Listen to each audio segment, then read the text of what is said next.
Micro teaching, जिसमें season, roll number, name इस प्रकार लिखने हैं आपको।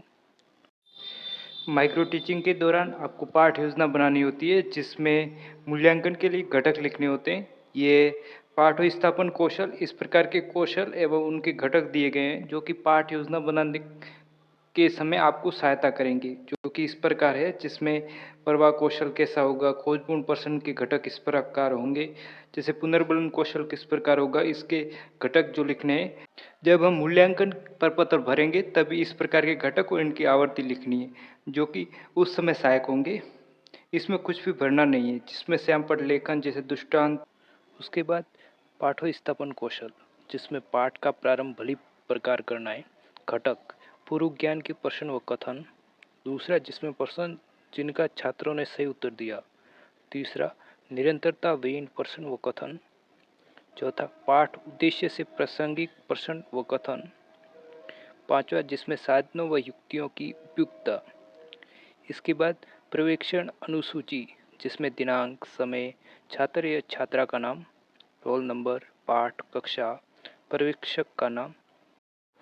माइक्रो टीचिंग के दौरान आपको टीचर्स और आप छात्राध्यापक जो आपको निरीक्षण करेंगे, वो आपके घटक के निरीक्षण के आधार पर आपका मूल्यांकन करेंगे, जिसमें जो टैली है 1 2 3 4 5, इसमें आपको टिक का निशान लगाएंगे, जिसके आधार पर आप जितनी बार उस घटक की पुनरावृत्ति करेंगे उतनी बार आपके टैली में टिक के निशान लगाएंगे। इस प्रकार आपका मूल्यांकन आपके टीचर्स और आपके छात्राध्यापक जो आपके सामने बैठे वो करेंगे।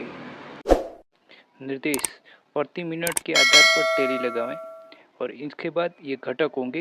ये ऊपर दिए गए घटक, इनका प्रयोग किस प्रकार हुआ है, इसमें जैसे पूर्व ज्ञान के प्रश्न व कथन, प्रश्न जिनका छात्रों ने सही उत्तर दिया, निरंतरता विहीन प्रश्न व कथन, पाठ उद्देश्य से प्रासंगिक प्रश्न व कथन, साधनों व युक्तियों की उपयुक्तता, और अन्य कोई टिप्पणी हो तो यहाँ लिखें। इसके बाद आपको प्रश्नों की प्रवाहशीलता का कौशल किस प्रकार है। प्रश्नों की प्रवाहशीलता का कौशल, जिसमें प्रभावी शिक्षण के लिए प्रश्नों का उचित प्रयोग आवश्यक है, जिसमें घटक प्रश्नों की संरचना, स्पष्टता एवं व्याकरणिक शुद्धता होनी चाहिए, संक्षिप्तता होनी चाहिए, प्रासंगिकता होनी चाहिए और शिष्टता होनी चाहिए। प्रश्न प्रक्रम, प्रश्न पूछने की प्रक्रिया, जिसमें प्रश्न पूछने की गति, अध्यापक की वाणी, प्रश्न दोहराना, उत्तर दोहराना और प्रश्न उत्पाद, छात्रों से उत्तर प्राप्त करना। इसके बाद ये पर्यवेक्षण अनुसूची, जिसमें दिनांक लिखनी है, समय, छात्राध्यापिका का नाम, रोल नंबर, पाठ, कक्षा, पर्यवेक्षक का नाम। इसमें यदि छात्राध्यापक है तो यहाँ छात्राध्यापिका की जगह छात्राध्यापक का नाम लिखना है। इसके बाद ये टैली और घटक, जिसमें घटक जो पूर्व में ऊपर दिए गए थे, जो प्रश्नों की संरचना कैसी है, स्पष्टता एवं वाक शुद्धता है या नहीं, संक्षिप्तता है या नहीं, प्रासंगिकता है या नहीं, और प्रश्न प्रक्रम, जिसमें प्रश्न पूछने की गति, अध्यापक की वाणी, प्रश्न दोहराना, उत्तर दोहराना और सहजता, प्रश्न सहजता है या नहीं। इसके बाद खोजपूर्ण प्रश्न कौशल, जब छात्र सही उत्तर नहीं देता है तो शिक्षक इसके लिए अनेक छोटे छोटे प्रश्न पूछता है, जिसमें घटक अनुबोधन क्रिया, अधिक सूचना प्राप्ति प्रविधि, पुनर्केंद्रण तकनीक, पुनर्निर्देशन प्रविधि। इसके बाद समीक्षात्मक अभिज्ञता वर्ती प्रविधि। इसके बाद पर्यवेक्षण अनुसूची, जिसमें ये जो ऑप्शन दिए गए इनको भरना है। इसके बाद निर्देश, जितनी बार घटक कौशल दोहराया जाए उतनी बार टैली लगाए प्रति मिनट। इसके बाद घटक, जिसमें अनुबोधन क्रिया, अधिक सूचना प्राप्ति प्रविधि, पुनर्केंद्रण तकनीक, पुनर्निर्देशन प्रविधि, समीक्षात्मक अभिज्ञता विधि, वर्दी प्रविधि और टिप्पणी। पुनर्बलन कौशल, जिसमें छात्रों को कक्षा में सक्रिय भाग लेने हेतु प्रोत्साहित करना। घटक सकारात्मक शाब्दिक पुनर्बलन, अतिरिक्त शाब्दिक संकेत, सकारात्मक अशाब्दिक संकेत, नकारात्मक शाब्दिक प्रबलन, प्रबलन का गलत उपयोग, पुनरावृत्ति एवं पुनर्व्याख्या, छात्रों के उत्तर श्यामपट्ट पर लिखना, नकारात्मक शाब्दिक पुनर्बलन, और प्रबलन का अनुपयुक्त उपयोग। इसके बाद पर्यवेक्षण अनुसूची, जिसमें ये दिनांक, समय, छात्रा अध्यापिका का नाम, रोल नंबर, पाठ और कक्षा आदि लिखने हैं। इसके बाद आपको ये घटक, जिसमें जितनी बार बच्चों ने छात्रा अध्यापक या छात्रा अध्यापिका ने पुनरावृत्ति किए, यहाँ पर टिक के निशान लगाने, जिसमें सकारात्मक शाब्दिक पुनर्बलन, अतिरिक्त शाब्दिक संकेत, सकारात्मक अशाब्दिक संकेत, नकारात्मक शाब्दिक प्रबलन, प्रबलन का गलत प्रयोग, पुनरावृत्ति एवं पुनर्व्याख्या, छात्रों के उत्तर श्यामपट्ट पर लिखना, नकारात्मक शाब्दिक प्रबलन और प्रबलन का अनुपयुक्त प्रयोग।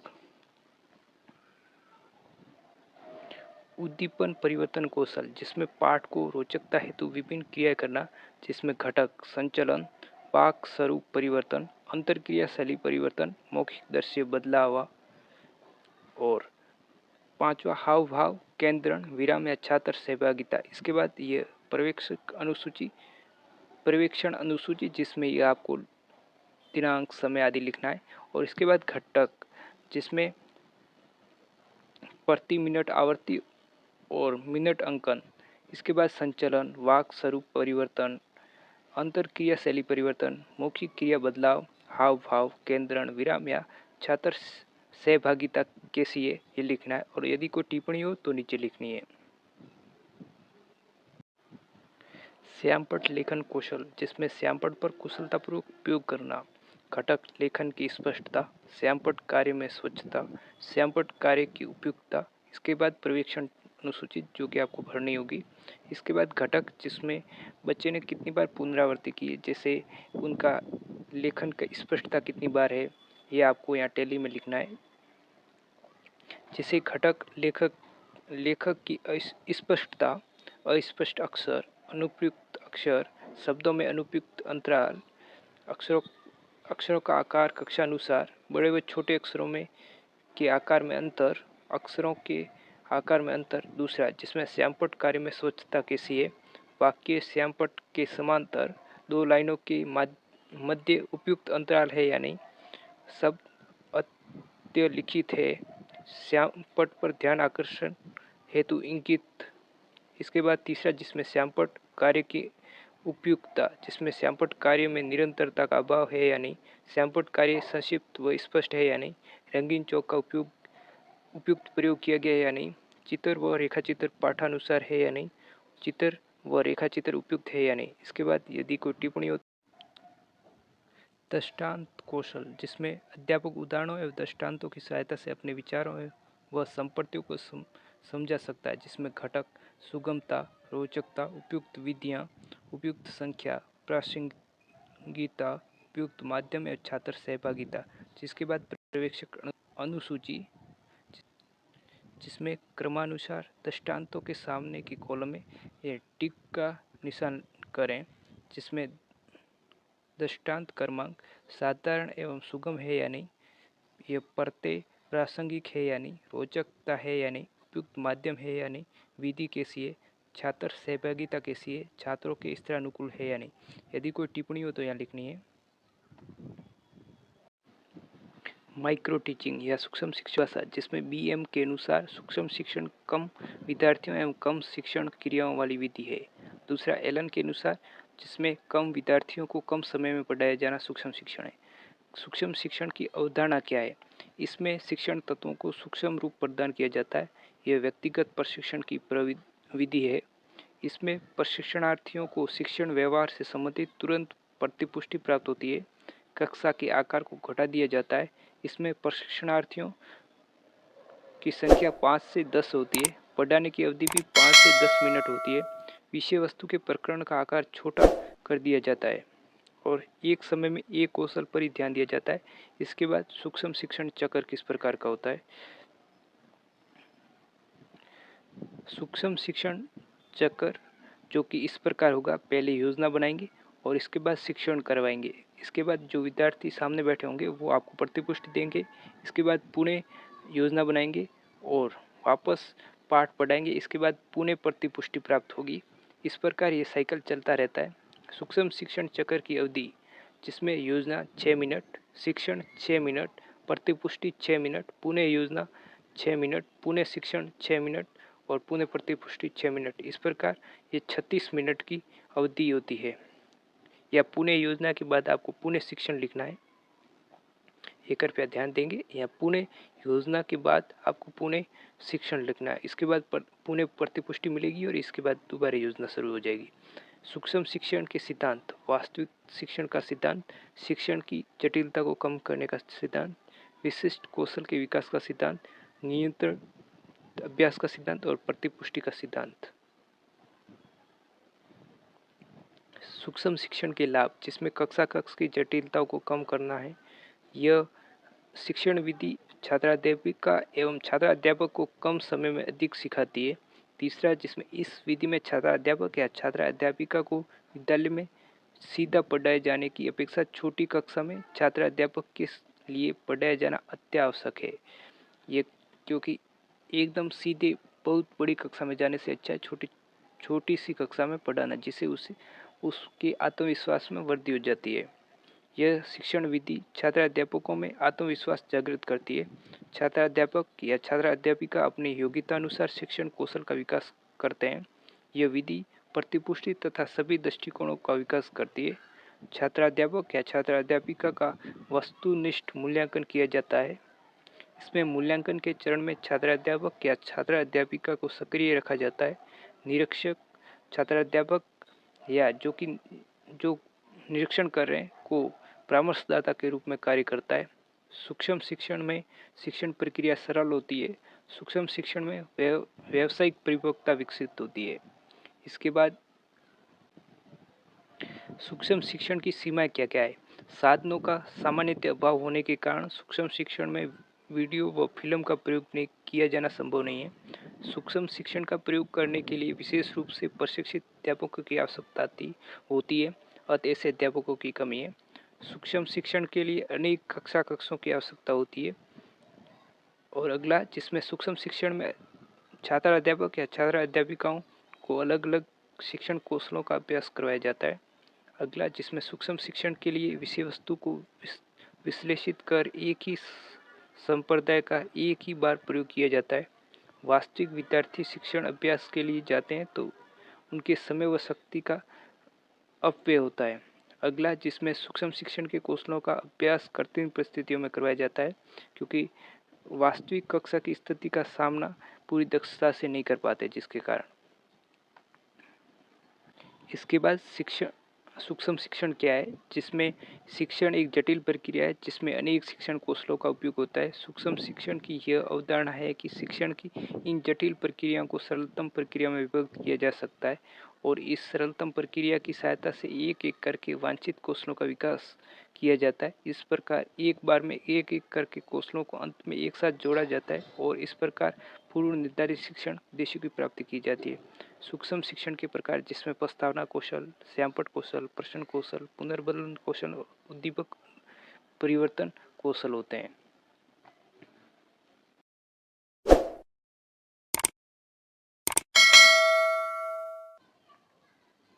प्रस्तावना कौशल, जिसमें छात्र अध्यापक या छात्र अध्यापिका का नाम, विषय सामान्य विज्ञान, दिनांक, कक्षा, कालांश, प्रकरण, जल प्रदूषण। इसके बाद प्रस्तावना कौशल, जिसमें 3 कॉलम बनाने की, पहला क्रम संख्या, दूसरा छात्राध्यापक या छात्र अध्यापिका क्रियाएं और विद्यार्थी क्रियाएं, जिसमें पहला सवाल, मनुष्य को जीवित रहने के लिए क्या क्या चीज़ें आवश्यक है, भोजन, जल और वायु की। जल के प्रदूषित होने से हमारे स्वास्थ्य पर कैसा प्रभाव पड़ता है, हानिकारक प्रभाव पड़ता है। ये हानिकारक प्रभाव किस प्रदूषण की वजह से होता है, जल प्रदूषण की वजह से। जल प्रदूषण के कारणों क्या समझते हैं, समस्यात्मक। इसके बाद हम उद्देश्य कथन करेंगे, जिसमें प्रिय विद्यार्थियों, आज हम जल प्रदूषण के बारे में विस्तृत अध्ययन करेंगे। और जिसमें बाद मूल्यांकन प्रपत्र, जिसमें प्रस्तावना कौशल के घटक लिखने, पूर्व ज्ञान का उपयोग किया या नहीं, पूर्व ज्ञान की सार्थकता कैसी है, प्रश्नों की क्रमबद्धता कैसी है, प्रश्नों की उपयुक्तता है या नहीं, भाषा की अनुरूपता है या नहीं, प्रस्तावना की प्रभाविता है या नहीं, तारतम्यता और विद्यार्थियों का सही उत्तर किस प्रकार है। ये छात्राध्यापक या छात्राध्यापिका के मूल्यांकन करके यहाँ 0, 1, 2, 3, 4, 5 इसमें आपको रैंकिंग देनी है। इसके बाद यदि इसमें कोई सुधार करवाना है तो दोबारा बनाएंगे पाठ्य योजना, जिसमें प्रस्तावना कौशल, छात्राध्यापक या छात्राध्यापिका का नाम, विषय, दिनांक, कक्षा, कालांश और प्रकरण।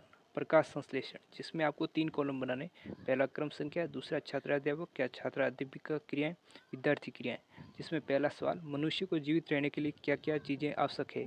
भोजन, जल और वायु। वायु के रूप में हम कौन सी गैस लेते हैं, O2। तीसरा सवाल, जिसमें O2 को कौन से सजीव त्यागते हैं, पौधे। पौधे अपना भोजन कौन सी प्रक्रिया से बनाते हैं, प्रकाश संश्लेषण। जिसके बाद पांचवा सवाल, प्रकाश संश्लेषण के बारे में आप क्या समझते हैं, निरुत्तर। उसके बाद उद्देश्य कथन करेंगे, जिसमें प्रिय विद्यार्थियों, आज हम प्रकाश संश्लेषण के बारे में विस्तृत अध्ययन करेंगे। इसके बाद मूल्यांकन प्रपत्र, जिसमें पूर्व में जो कि प्रपत्र है उस वही लिखना है, जिसमें पूर्व ज्ञान का उपयोग किया या नहीं, पूर्व ज्ञान की सार्थकता कैसी है, प्रश्नों की क्रमबद्धता कैसी है, प्रश्नों की उपयुक्तता है या नहीं, भाषा की अनुरूपता, प्रस्तावना की प्रभाविकता कैसी है, तारतम्यता कैसी है, विद्यार्थियों के सही उत्तर किस प्रकार है। इस प्रकार आपको ये प्रस्तावना कौशल के लिए फॉर्मेट बनाना होगा।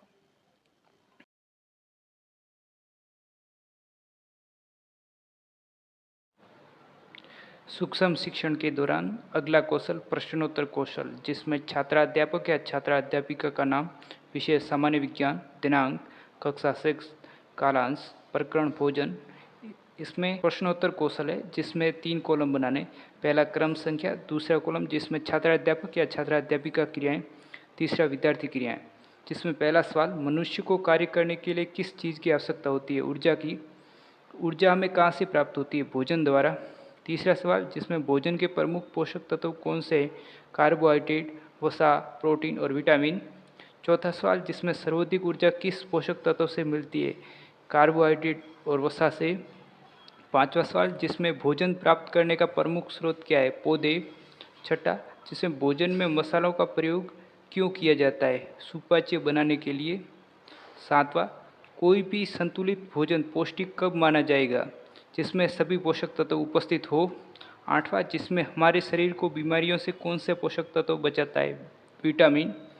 नौवां, जिस बॉडी बिल्डिंग फूड के नाम से किसे जाना जाता है, प्रोटीन, जो कि शरीर का निर्माण करने में सहायक होता है। विटामिन डी के प्राप्ति का स्रोत कौन सा है, सूर्य। इस प्रकार इसके बाद मूल्यांकन प्रपत्र, जिसमें प्रश्नोत्तर कौशल के घटक और आवृत्तियाँ, जिसमें प्रश्न की भाषा कैसी है, प्रश्नों की प्रकरण से संबद्धता कैसी है, प्रश्नों का संक्षिप्तीकरण किस प्रकार है, प्रश्नों की शुद्धता कैसी है, प्रश्नों की गति एवं विश्राम कैसा है, प्रश्नों में व्यर्थता है या नहीं, यदि व्यर्थ प्रश्न पूछे गए हैं या नहीं, प्रश्नों के उत्तर कैसे हैं, विद्यार्थियों की सहभागिता कैसी है, आवाज़ की प्रभाविता कैसी और विद्यार्थियों की स्थिर अनुकूलता कैसी है। इसके बाद पहले टीचिंग प्लान के दौरान यदि कोई कमी रह जाती है तो दूसरी पाठ्य योजना बनाई जाती है, जिसमें दूसरी पाठ्य योजना इस प्रकार है। प्रश्नोत्तर कौशल, छात्राध्यापक या छात्राध्यापिका का नाम, विषय जीव विज्ञान, दिनांक, कक्षा 10th, कालांश, प्रकरण अंतःस्रावित ग्रंथियाँ। प्रश्नोत्तर कौशल, जिसमें 3 कॉलम बनाने। पहला क्रम संख्या, दूसरा छात्राध्यापिका क्रियाएं, विद्यार्थी क्रियाएं। जिसमें पहला सवाल, भोजन में आयोडीन की कमी से कौन सा रोग होता है, गलगंठ। गलगंठ के लिए उत्तरदायी हार्मोन कौन सा है, थायरोक्सिन हार्मोन। थायरोक्सिन हार्मोन का स्त्राव कौन सी ग्रंथि करती है, थायराइड ग्रंथि। शरीर की वृद्धि को कौन सा हार्मोन नियंत्रित करता है, पीयूष ग्रंथि द्वारा स्त्रावित हार्मोन। प्रतिरक्षा का सिंहासन किस ग्रंथि को कहा जाता है, थाइमस ग्रंथि को। थाइमस ग्रंथि द्वारा कौन सा हार्मोन का स्त्राव किया जाता है, वो कौन सा हार्मोन है, थाइमोसिन हार्मोन। कौन सी ग्रंथि अंतःस्रावी व बहिस्रावी दोनों है, अग्नाशय। शरीर की सबसे बड़ी अंतःस्रावित ग्रंथि कौन सी, थायराइड ग्रंथि। किस ग्रंथि को मास्टर ग्रंथि भी कहते हैं, पीयूष ग्रंथि। और मानव शरीर की सबसे बड़ी ग्रंथि कौन सी है, यकृत। इसके बाद आपको मूल्यांकन प्रपत्र, जिसमें प्रश्न कौशल के घटक इसमें लिखने होंगे और आपकी टैली बनानी होगी, जिसमें आपके छात्राध्यापक वह टीचर होंगे जो आपको टिक लगाएंगे जितनी बार आपकी भाषा अच्छी है, आपकी प्रश्नों की प्रकरण से समानता है, प्रश्नों की संक्षिप्तीकरण है, जो कि प्रश्न कौशल के घटक होंगे। प्रश्नों की शुद्धता, प्रश्नों की गति एवं विश्राम, प्रश्नों में व्यर्थता, कितने व्यर्थ प्रश्न आपने पूछे हैं, विद्यार्थियों के उत्तर, विद्यार्थियों की सहभागिता, आवाज़ की प्रभाविता एवं विद्यार्थियों की स्थिर अनुकूलता। इस प्रकार प्रश्नोत्तर कौशल समाप्त होता है।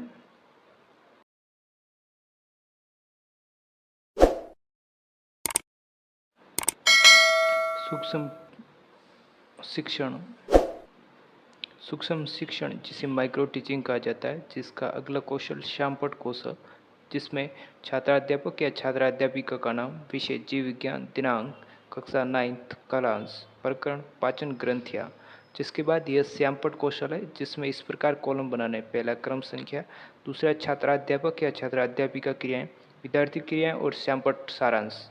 इसमें क्रम संख्या 1, जिसमें छात्राध्यापक क्रियाएं या छात्राध्यापक अध्यापिका क्रियाएं, जिसमें यह लिखना है, मानव शरीर में 3 प्रकार की पाचक ग्रंथियां होती है जो भोजन को पचाने में सहायता करती है, जो कि निम्न है: लार ग्रंथि, यकृत एवं अग्नाशय।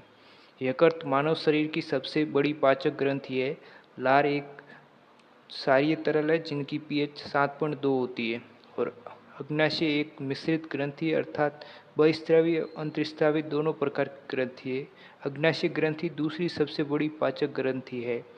अग्नाशय रस की पीएच 7.5 से लेकर 8.3 होती है, जो कि एक क्षारीय प्रकृति का है। इसके बाद विद्यार्थी क्रिया में विद्यार्थी ध्यानपूर्वक सुनेंगे, महत्वपूर्ण बिंदु अपनी अभ्यास पुस्तिका में नोट करेंगे, या विद्यार्थी ध्यानपूर्वक सुनेंगे तथा समझकर लिखेंगे। और श्यामपट्ट सारांश में आपको ब्लैक चार्ट आपको चिपकाना है और वहाँ पर आपको यह सारांश लिखना है। जैसे मानव में 3 प्रकार की पाचक ग्रंथियाँ होती है, नाम लिख सकते हो, जैसे लार ग्रंथि, यकृत ग्रंथि, अग्नाशय। इनकी विशेषता भी लिख सकते हैं, जैसे यकृत सबसे बड़ी ग्रंथि है, लार ग्रंथि क्षारीय ग्रंथि है जिनका पीएच 7.2 होता है। इस प्रकार आपको लिखना है। इसके बाद आपको मूल्यांकन प्रपत्र, जिसमें श्यामपट्ट कौशल के घटक और टैली 1, 2, 3, 4 इस प्रकार लिखनी है। जिसमें लेखन कला किस प्रकार की है, व्याकरणिक शुद्धता किस प्रकार की है, व्यवस्थित एवं तार्किक लेखन है या नहीं, संक्षिप्तता है या नहीं, श्यामपट्ट का उपयोग किस प्रकार किया गया है, लाइनों का आकार कैसा है, महत्वपूर्ण बिंदुओं पर ध्यान आकर्षण किया गया या नहीं किया गया, समय का उपयोग कैसा किया गया, छोटे पोस्टरों का प्रदर्शन किया गया या नहीं, शब्दों का आकार कैसा है। इसके बाद यदि इसमें कोई त्रुटि रह जाती है तो उन्हें आपको पुनः पाठ्य योजना बनानी होती है, जो कि इस प्रकार है, जिसमें माइक्रो टीचिंग श्यामपट्ट कौशल की छात्राध्यापक या छात्राध्यापिका का नाम, विषय सामान्य विज्ञान, दिनांक कक्षा 7, कालांश और प्रकरण जंतु कोशिका। जिसके बाद श्यामपट्ट कौशल में इस प्रकार कॉलम बनाने, पहला क्रम संख्या, दूसरा छात्राध्यापक या छात्राध्यापिका क्रियाएं, विद्यार्थी क्रिया और श्यामपट्ट सारांश। इसके बाद शिक्षण बिंदु, जिसमें हमारे शरीर में ज़्यादातर क्रियाएं कोशिका के द्वारा संपन्न होती है, जिनमें जंतु कोशिका प्रमुख है। जंतु कोशिका के केंद्र बीच में उपस्थित होता है और केंद्र के अंदर केंद्रिका होती है। माइटोकॉन्ड्रिया को कोशिका का शक्ति गृह कहते हैं। कोशिका के बीच में रिक्तिका होती है। केंद्र के चारों ओर एक अंतःप्रद्रव्य जालिका का आवरण होता है और कोशिका में लाइसोसोम भी पाए जाते हैं। और विद्यार्थी क्रिया में विद्यार्थी ध्यानपूर्वक सुनेंगे एवं समझकर लिखेंगे। श्यामपट्ट सारांश में जो कि शिक्षण बिंदु के दौरान हमने पढ़ा है, उसका सारांश एक ब्लैक चार्ट पर लिखना है। इसके बाद श्यामपट्ट जो मूल्यांकन प्रपत्र तैयार करना है, जिसमें श्यामपट्ट कौशल के घटक लिखने और आगे मूल्यांकन के लिए टैली लिखनी है, जो कि 0 से 5 तक होगी।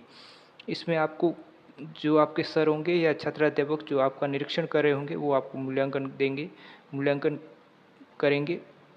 आपका लेखन कला कैसी है, व्याकरणिक शुद्धता कैसी है, व्यवस्थित एवं तार्किक लेखन है यानी, संक्षिप्तता कैसी है, श्यामपट्ट का उपयोग किस प्रकार किया गया है, लाइनों का आकार कैसा है, महत्वपूर्ण बिंदुओं पर ध्यान आकर्षण किया गया है नहीं, समय का उपयोग कैसा किया गया है, छोटे पोस्टर का प्रदर्शन एवं शब्दों का आकार कैसा है।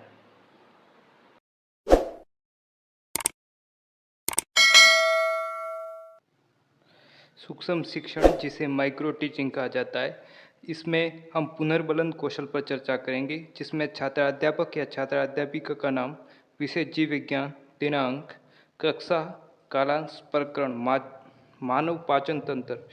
इसके बाद हम पुनर्बलन कौशल, जिसमें क्रम संख्या, छात्राध्यापक या छात्रा अध्यापिका क्रियाएं, विद्यार्थी क्रियाएं और छात्रा अध्यापक या छात्रा अध्यापिका प्रतिक्रियाएं, जो कि पुनर्बलन के रूप में ही यहाँ इस कॉलम में लिखेंगे। जिसमें पहला सवाल, मानव में दूध के दांत कितने होते हैं? 20।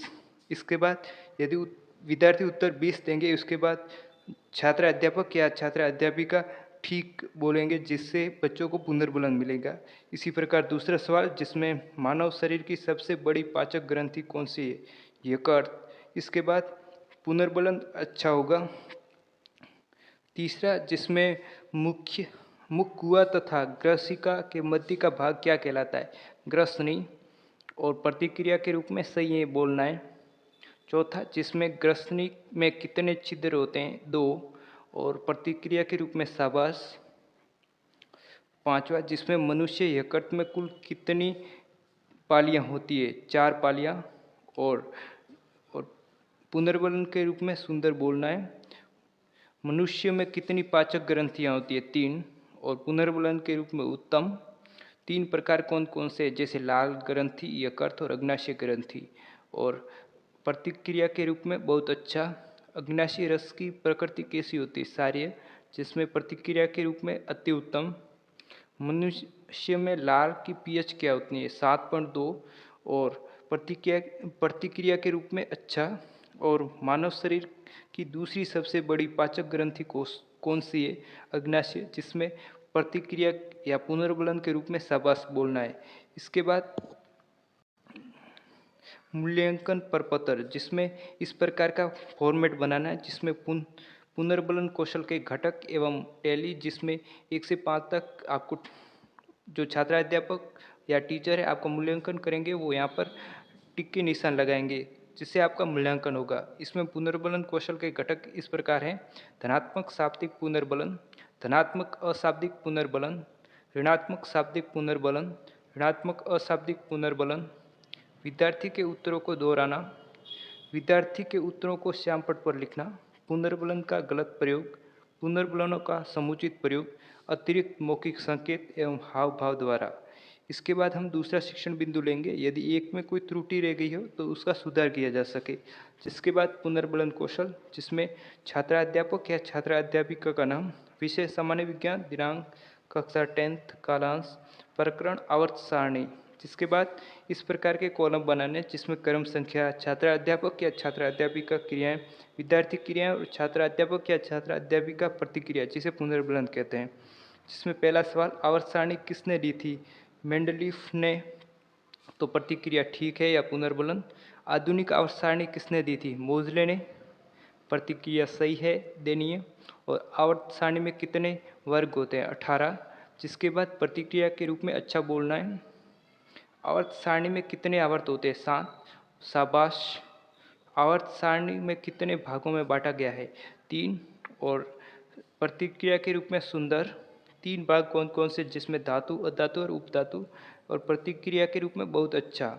आवर्त सारणी में कितने ब्लॉक है? 4। और प्रतिक्रिया के रूप में उत्तम। 4 ब्लॉक के नाम क्या क्या है? जिसमें एस, पी, डी और एफ। और प्रतिक्रिया के रूप में अति सुंदर। संक्रमण तत्व किस ब्लॉक के तत्व को कहते हैं? ब्लॉक डी के तत्वों को। और प्रतिक्रिया के रूप में अच्छा। छात्र अध्यापक या छात्रा अध्यापिका बोलेंगे और जिससे बच्चे पुनर्बलन मिलेगा बच्चों को।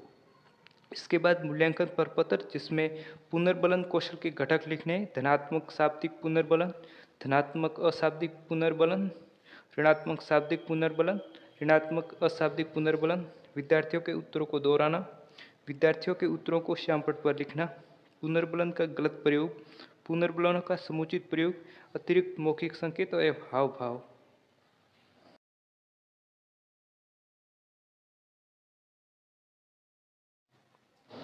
सूक्ष्म शिक्षण या माइक्रो टीचिंग, जिसमें उद्दीपन परिवर्तन कौशल कहा जाता है, जिसमें छात्र अध्यापक या छात्र, विषय सामान्य विज्ञान, दिनांक, कक्षा 6, कालांश, प्रकरण, विलयन। जिसमें हम उद्दीपन परिवर्तन कौशल के बारे में चर्चा करेंगे, जिसमें शिक्षक प्रश्न पूछेंगे: जल में पूर्ण रूप से घुलने वाली वस्तुओं को क्या कहते हैं? चलते हुए ये प्रश्न पूछेंगे और विद्यार्थी बोलेंगे विलयशील कहते हैं उनको। शिक्षक दोबारा दूसरा सवाल पूछेंगे: जल में विलयशील 2 वस्तुओं के नाम बताइए। स्वर परिवर्तन, जैसे स्वर का उतराव चढ़ाव करेंगे, जिसमें छात्र बताएंगे चीनी और नमक। शिक्षक तीसरा सवाल पूछेंगे जिसमें जल में नहीं घुलने वाली वस्तुओं को क्या कहते हैं? धीमी आवाज़ में। और छात्र अविलयशील कहते हैं। इसके बाद शिक्षक चौथा सवाल पूछेंगे जिसमें शाबाश, जल में अविलयशील 2 वस्तुओं के नाम बताओ।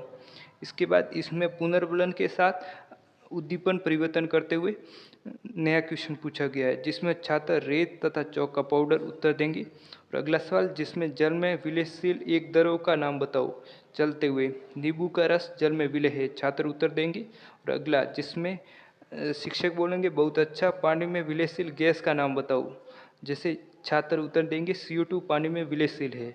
इसके बाद मूल्यांकन पर उद्दीपन परिवर्तन के घटक, जो कि इस प्रकार के फॉर्मेट बनाना है, जिसमें पहला शरीर संचलन, दूसरा हाव भाव, स्वर परिवर्तन, केंद्रीकरण, अंत क्रिया शैलियों में परिवर्तन, विराम, शारीरिक सहभागिता, सहायक सामग्री। इसके बाद इसमें कोई त्रुटि रह गई है तो रीप्लान करेंगे और इसके बाद रीटीचिंग करेंगे, जिसमें लेसन प्लान बनाएंगे। उद्दीपन परिवर्तन कौशल, जिसमें छात्र अध्यापिका का नाम, विषय जीव विज्ञान, दिनांक, कक्षा 8, कालांश, प्रकरण मानव उत्सर्जन तंत्र, जिसमें उद्दीपन परिवर्तन कौशल, शिक्षक नाइट्रोजनी अपशिष्ट पदार्थों को शरीर से बाहर निकालने की क्रिया क्या कहलाती है। ये चलते हुए प्रश्न पूछेंगे, जिसमें छात्र बोलेंगे उत्सर्जन कहते हैं।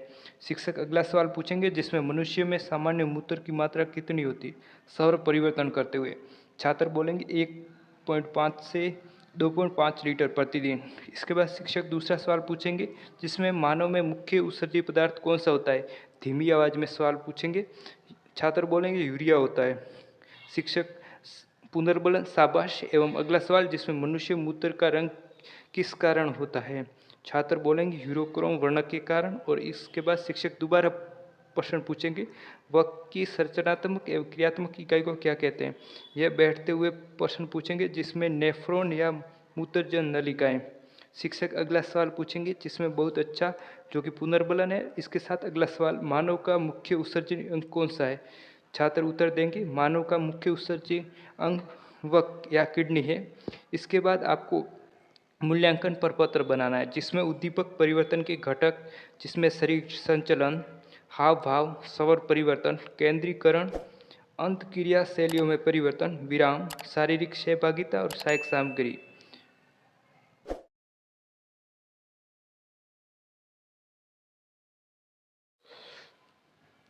सूक्ष्म शिक्षण माइक्रो टीचिंग, जिसमें खोजपूर्ण प्रश्न कौशल, जिसमें यदि विद्यार्थी किसी प्रश्न का उत्तर नहीं दे पाता है तो अन्य प्रश्न की सहायता से उसका उत्तर की तलाश की जाती है, जिसे खोजपूर्ण प्रश्न कहा जाता है। जिसमें छात्राध्यापक या छात्राध्यापिका का नाम, विषय सामान्य विज्ञान, दिनांक, कक्षा 10th, कालांश, प्रकरण धातु एवं अधातु। जिसके बाद ये खोजपूर्ण प्रश्न कौशल है, जिसमें 3 कॉलम बनाने हैं। पहला क्रम संख्या, दूसरा छात्राध्यापक या छात्राध्यापिका क्रियाएं, विद्यार्थी क्रियाएं। जिसमें पहला सवाल, सामान्य ताप पर अधिकांश धातुएं किस अवस्था में पाई जाती है, ठोस अवस्था में।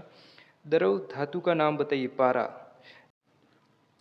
तीसरा सवाल, जिसमें वह एकमात्र अधातु जिसके अपरूप विद्यमान है, निरुत्तर। विद्यार्थी कोई जवाब नहीं दे पाएगा तो हम खोजपूर्ण प्रश्न करेंगे, जैसे हीरा किस अधातु का अपरूप है, कार्बन। तो वो एकमात्र अधातु जिसके अपरूप होते हैं वो कार्बन है। इसके बाद चौथा सवाल, जिसमें मुलायम धातु कौन सी है, सोडियम और पोटेशियम। पांचवा, धातुओं में आघात करने पर बढ़ने के लिए गुणधर्म क्या कहलाता है, आघात वर्धनीयता। छठा सवाल, जिसमें सबसे अधिक आघात वर्धनीय धातुएं कौन सी है, निरुत्तर। इसके बाद हम खोजपूर्ण प्रश्न करेंगे, जिसमें गहने किस धातु के बनाए जाते हैं, सोने और चांदी के। द्रव धातु का नाम बताइए, ब्रोमीन। सबसे अधिक तन्य धातु कौन सी है, निरुत्तर। इसके बाद खोजपूर्ण प्रश्न करेंगे, जिसमें चांदी से महंगी धातु जिसके गहने बनाए जाते हैं, सोने के। यह इस प्रकार इसका उत्तर आ गया, जिसमें सबसे अधिक तन्य धातु कौन सी है। इसके बाद मूल्यांकन प्रश्न प्रपत्र, जिसमें खोजपूर्ण प्रश्न कौशल के घटक, जैसे संकेत तकनीकी, अधिक सूचना प्राप्ति, अनुबोधन, पुनः निर्देशन, पुनः केंद्रण, आलोचनात्मक सजगता, प्रश्न की संख्या एवं सहायक सामग्री, प्रयुक्त विधि एवं हाव भाव। इस प्रकार यह मूल्यांकन प्रपत्र है। इसके बाद इसमें कोई कमी रह जाती है, दूसरा पाठ्य योजना बनाएंगे, जिसमें खोजपूर्ण प्रश्न कौशल, जिसमें छात्राध्यापक या छात्राध्यापिका का नाम, विषय जीव विज्ञान, कक्षा 9th, प्रकरण मानव श्वसन तंत्र। जिसमें खोजपूर्ण प्रश्न कौशल है, जिसमें 3 कॉलम बनाने, पहला क्रम संख्या, दूसरा छात्राध्यापिका क्रियाएं और तीसरा विद्यार्थी क्रियाएं। जिसमें पहला सवाल, मनुष्य में सामान्य श्वसन दर कितनी होती है, 16 से 20 प्रति मिनट। सांस लेना कैसी क्रिया होती है? भौतिक क्रिया। जिसमें तीसरा सवाल, जिसमें मनुष्य को ध्वनि उत्पादक यंत्र का नाम बताइए। निरुत्तर, जिसमें विद्यार्थी कोई जवाब नहीं दे पाता है तो हम खोजपूर्ण प्रश्न करेंगे और उत्तर प्राप्त करने की कोशिश करेंगे। ग्रसनी व श्वास नली के मध्य कौन सा अंग पाया जाता है? लेरिक्स या कंठ, जो कि ध्वनि उत्पादक का कार्य करता है। चौथा, जिसमें पर्यावरण एवं कोशिका के मध्य O2 व CO2 का विनिमय क्या कहलाता है? संवातन। पांचवा, फेफड़ों में O2 तथा CO2 का विनिमय क्या कहलाता है? निरुत्तर। तो हम खोजपूर्ण प्रश्न करेंगे और उत्तर प्राप्त। बी, जिसमें वायु कूपिका वाहिनी वायु कूपिका कोष से होते हुए किस में खुलती है? कूपिकाओं में। लेरिक्स के छिद्र को क्या कहते हैं? घाटी। और वायु ग्रहण करते समय डायफ्राम होता है चपटा। और आठवां सवाल, जिसमें किसमें उपास्थि के बने सी आकार के छल्ले पाए जाते हैं? जिसमें विद्यार्थी लेरिक्स के छिद्र को क्या कहते हैं? घाटी। और वायु ग्रहण करते समय डायफ्राम होता है चपटा। और आठवां सवाल, जिसमें किसमें उपास्थि के बने सी आकार के छल्ले पाए जाते हैं? जिसमें विद्यार्थी निरुत्तर रहेंगे। और अगला सवाल पूछेंगे, जैसे कंठ या लेरिक्स व श्वसनियों के मध्य कौन सा पाया जाता है? जैसे श्वसन नली, जिसमें सी आकार के छल्ले पाए जाते हैं। इस प्रकार उत्तर प्राप्त हो जाएगा। और मूल्यांकन प्रपत्र, जिसमें खोजपूर्ण प्रश्न के घटक लिख देंगे, जिसमें संकेत तकनीकी, अधिक सूचना प्राप्ति, अनुबोधन, पुनः निर्देशन, पुनः केंद्रण, आलोचनात्मक सजगता, प्रश्नों की संख्या, सहायक सामग्री, प्रयुक्त विधि और हाव भाव। इस प्रकार हम खोजपूर्ण प्रश्न की पुनः पाठ योजना बनाएंगे।